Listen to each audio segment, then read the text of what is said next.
Hello friends, welcome to YouTube channel education Niketan. आगामी 65th BPSC interview को लेकर जो अभ्यर्थी हैं उनको अभी से ही किन बातों पर ध्यान देना चाहिए, इसी विषय को लेकर हम इस वीडियो में चर्चा करेंगे। इसे हमने 10 सब टॉपिक में डिवाइड कर दिया है। पहला जो हमारा टॉपिक है वो डॉक्यूमेंटेशन के संबंधित है। दूसरा ग्रेजुएशन और पीजी के सब्जेक्ट।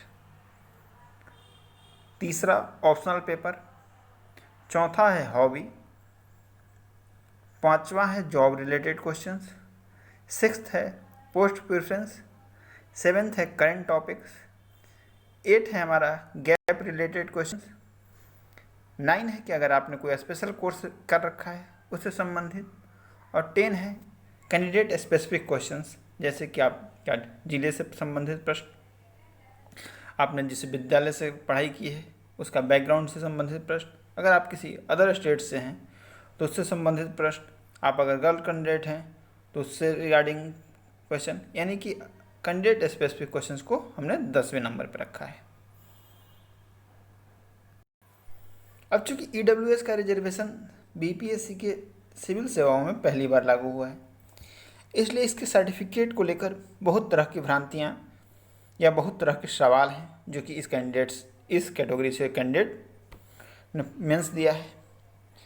तो इसके रिगार्डिंग हम एक सेपरेट वीडियो बनाकर देखेंगे कि किस वर्ष की होनी चाहिए ईडब्ल्यूएस सर्टिफिकेट। अब जो गवर्नमेंट ने नया कास्ट सर्टिफिकेट का इसके लिए एक नोटिफिकेशन जारी किया है, उसका क्या प्रभाव पड़ सकता है इस पर। इशूइंग अथॉरिटी क्या होनी चाहिए इसकी, यानी कि ब्लॉक लेवल की होनी चाहिए, एसडीओ लेवल की होनी चाहिए, एसडी या फिर डिस्ट्रिक्ट मजिस्ट्रेट लेवल की होनी चाहिए। इसके अलावा जो महिलाओं को रिजर्वेशन मिलता है उसमें उन्हें सर्टिफिकेट कैसे बनवाने हैं, यानी कि डॉक्यूमेंटेशन से संबंधित जितने भी तरह के प्रश्न होंगे आप इसके कमेंट सेक्शन में पिन करेंगे, या हम इसी वीडियो के कमेंट सेक्शन में एक लिंक दे देंगे टेलीग्राम की, जहाँ पर लगभग 15-20 स्टूडेंट जुड़ चुके हैं जो कि 65th बीपीएससी इंटरव्यू में शामिल हो सकते हैं, यानी कि जिन लोगों ने भी मेंस दिया है वो इस समूह से जुड़ सकते हैं। अब आता है कि ग्रेजुएशन और पीजी सब्जेक्ट। तो आपका जो आपने देखा होगा कि बीपीएससी की जो 64वीं इंटरव्यू चल रही थी उस समय हमने 150-200 इंटरव्यू लगभग कवर किए थे और डेली इस चैनल पर अपडेट करते थे।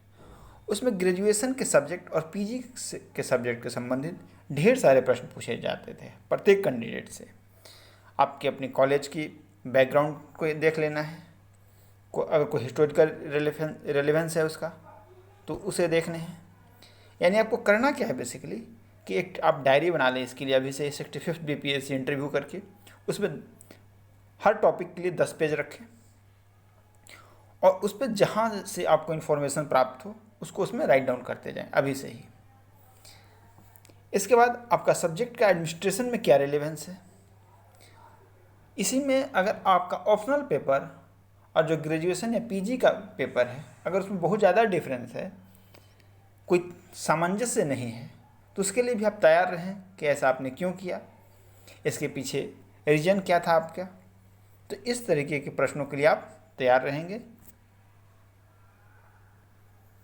नेक्स्ट आता है हॉबी, क्योंकि कुछ बच्चे जब इंटरव्यू के कॉल लेटर आ जाते हैं इसके बाद हॉबी डिसाइड करना शुरू करते हैं, जो कि गलत चीज़ है। आपको हॉबी अभी से ही आपकी क्या है, क्योंकि हॉबी किसी भी व्यक्ति का एक दिन में डेवलप नहीं होता है, वो होती है आर्टिफिशियल हॉबी जो आप एग्ज़ाम के लिए बनाते हैं और जिसमें फंसने के चांसेस बहुत ज़्यादा होते हैं। अगर आप हॉबी की बेसिक डिफिनेशन भी देखेंगे तो something that you do regularly for pleasure in your free time, या कह लें कि an activity that someone does for pleasure when they are not working. तो इसे आप अगर एक दिन में बनाने की कोशिश करेंगे तो बात गड़बड़ हो जाएगी। 64th बीपीएससी का अनुभव यही कहता है। एक कैंडिडेट थी राजबाला सिंह, उनकी हॉबी थी कार्टून बनाना। उनको इंटरव्यू में एक पेंसिल और एक वाइट पेज देकर 2 मिनट का समय दिया गया था और बोला गया कि आप एक कार्टून बना के इसे दर्शाइए। या हो सकता है कि आपको सिचुएशनल बेस्ड कार्टून बनाने के लिए दे दिया जाए कि आप इंटरव्यू देकर बाहर निकलते हैं और आप इंटरव्यू पैनल और अपना एक कार्टून के माध्यम से अगर रिप्रेजेंटेशन करना चाहते हैं तो किस तरह से करेंगे। यानी कि आपकी जो भी हॉबी हो उस पर आप अभी से ही काम करना शुरू कर दें, और हॉबी इतनी स्पेसिफिक ना बना दें को देखते के साथ ही लग जाए कि आपने परीक्षा के लिए ही इसे लिख रखा है। यानी कि बुक रीडिंग हॉबी आपने रखा, अच्छी बात है। सिंगिंग हॉबी है किसी की, अच्छी बात है। बैडमिंटन खेलना किसी की हॉबी है, ठीक है। लेकिन कोई अगर हॉबी रखे कि नहीं प्रेमचंद्र की ही किताबें पढ़नी उनकी हॉबी है, तो ये बहुत मुश्किल लगता है कि किसी कोई व्यक्ति केवल प्रेमचंद, आप ये कह सकते हो कि फिक्शन पढ़ना आपकी हॉबी है, यानी किसी खास किस्म की किताबें पढ़नी आपकी हॉबी हो सकती है। लेकिन प्रेमचंद्र की ही केवल किताबें पढ़नी किसी की हॉबी हो तो ये थोड़ा मुश्किल होता है जस्टिफाई करना। इसलिए हॉबी बनाते समय इन चीज़ों का आप ध्यान रखें, अपने मित्रों का सहयोग लें। एक बार अगर आप डिसाइड कर लें तो उस पर खूब एक्सप्लोर करें। इंटरनेट की सहायता ले सकते हैं, यूट्यूब की सहायता ले सकते हैं, अपने फ्रेंड सर्कल की सहायता ले सकते हैं, और हॉबी के बारे में A to Z यानी लगना चाहिए कि हाँ ये रियल में आपकी हॉबी है, आपको इसके बारे में हर चीज़ जानकारी है, वो भी सिस्टमेटिक वे में है।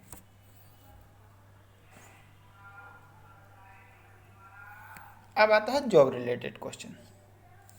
सबसे पहले अगर आप जिस सेवा में हैं और BPSC में अगर आप जाना चाहते हैं और आप जिस सेवा में हैं उसका ग्रेड पे BPSC के लगभग बराबर है, या आप किसी MNC में हैं और वहाँ पे आपकी सैलरी BPSC से अधिक है, तो इस प्रश्न को जस्टिफाई करने के लिए अभी से आपके पास एक वेल आंसर होना चाहिए, वेल फ्रेम्ड आंसर होना चाहिए, जिससे बोर्ड मेंबर सेटिस्फाई हों, संतुष्ट हों। दूसरी बात, आप जिस जगह भी अगर नौकरी में हैं तो उसमें आपने क्या किया है, इनोवेशन क्या किया है। बिहार से संबंध में अगर आपकी नौकरी की कुछ चीज़ें हैं तो उसको भी आप एक पैराग्राफ में या 1-2 पेज में लिख के रखें अभी से ही। तो जॉब से संबंधित जितने भी तरीके के प्रश्न उठ सकते हैं, या 64वीं BPSC में आप जिस सेवा में हैं अगर उसके इंटरव्यू में जिस तरीके के अगर प्रश्न पूछे गए हैं तो आप उन प्रश्नों को भी गो थ्रू कर सकते हैं। अब आता है पोस्ट प्रेफरेंस।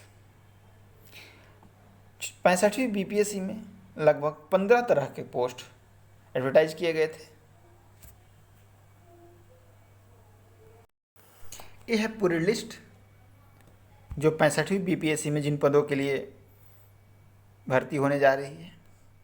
आप इन सारे पदों के लिए यूट्यूब पे भी बहुत सारे वीडियोज उपलब्ध हैं, इनके क्या फीचर्स हैं, क्या ड्रॉबैक है, आपकी प्रेफरेंस क्या रहने वाली है, आपकी जो प्रेफरेंस है आप जहाँ पे ज्वाइन कर रहे हैं उससे कौन कौन से पद आप प्रोन्नत होकर कहाँ तक जा सकते हैं, उनकी हायरार्की क्या है, उनका पे स्केल कैसे कैसे बढ़ता है, इन सारी चीज़ों के बारे में गो थ्रू करेंगे। पोस्ट प्रेफरेंस के कारण आपने देखा होगा कि बहुत सारे लोगों को इस बार नौकरी भी गंवानी पड़ी, यानी कि कट ऑफ से ऊपर नंबर लाने के बावजूद उनका चयन नहीं हो पाया। तो इस तरह की घटनाएं आपके साथ ना हो तो आप अभी से ही जो 15 पद हैं उन्हें आप अच्छे से देख लें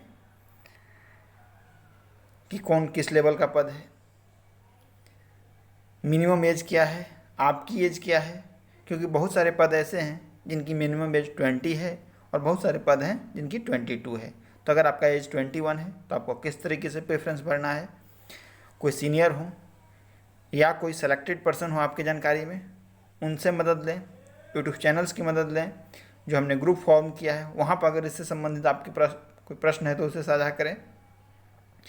यानी नोटिफिकेशन जो है 65th मेंस के टाइम में जो जारी किया गया था उसे आप डाउनलोड करके रख लें। अगर आपके पास उपलब्ध नहीं है तो BPSC का ऑफिशियल वेबसाइट पे जाएं, उसके आर्चिव सेक्शंस में वो नोटिफिकेशन आपको मिल जाएगा, उसे आप डाउनलोड कर लें। 15 लिस्ट है, इन 15 पदों को आप अच्छे से इंटरनेट के माध्यम से गो थ्रू करें।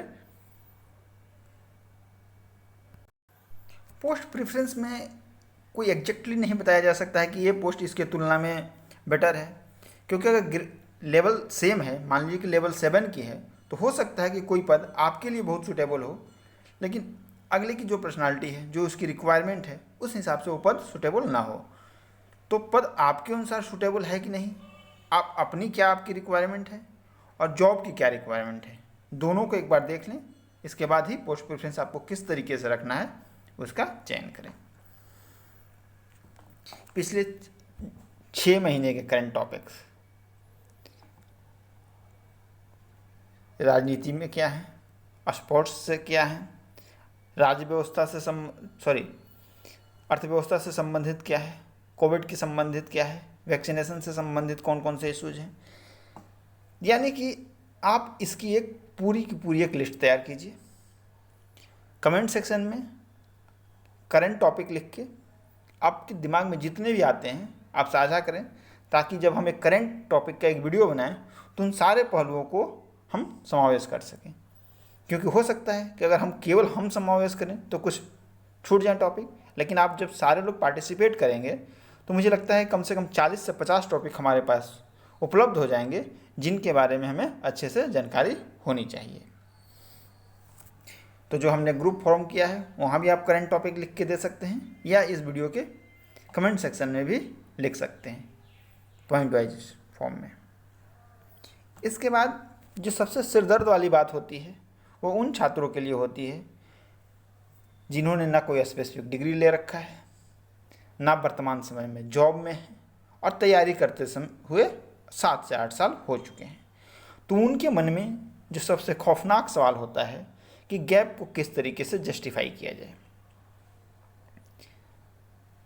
अगर आप कहीं सेवा में हैं तब तो बहुत आसानी से जस्टिफाई कर सकते हैं, अगर 1 या 2 साल का गैप है तब भी बहुत सरदर्द की बात नहीं है। लेकिन 7 से 8 साल का गैप है और आपने कोई हायर डिग्री भी प्राप्त नहीं की है उस दौरान, तो आपको अभी से ही मेहनत करनी चाहिए और एक इस तरीके का सूटेबल आंसर बनाना चाहिए जो कन्विंसिंग हो, बोर्ड को भी ना लगे कि आर्टिफिशियल आंसर है, और रियलिटी से मिलता जुलता हो। तो गैप रिलेटेड क्वेश्चन काफ़ी परेशान करते हैं, इस पर आप अभी से ही काम करना शुरू कर दीजिए।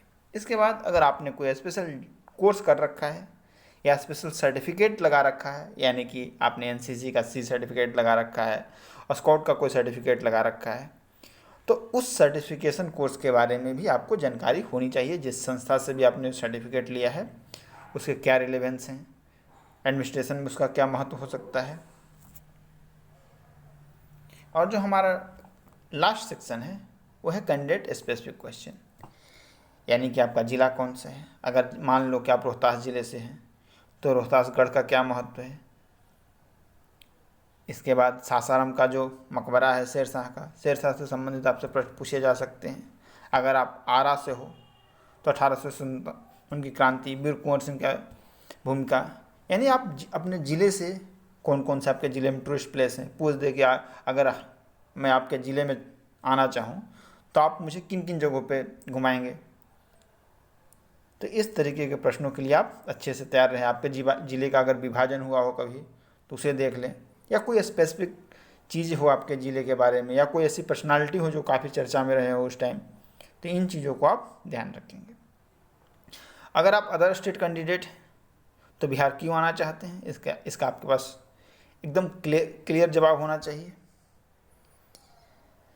इसके बाद अगर आपका यूनिवर्सिटी किसी कंट्रोवर्सी में रहा हो या कोई स्पेसिफिक बैकग्राउंड हो उसकी, तो उसे भी आप एक बार अच्छे से देख लेंगे।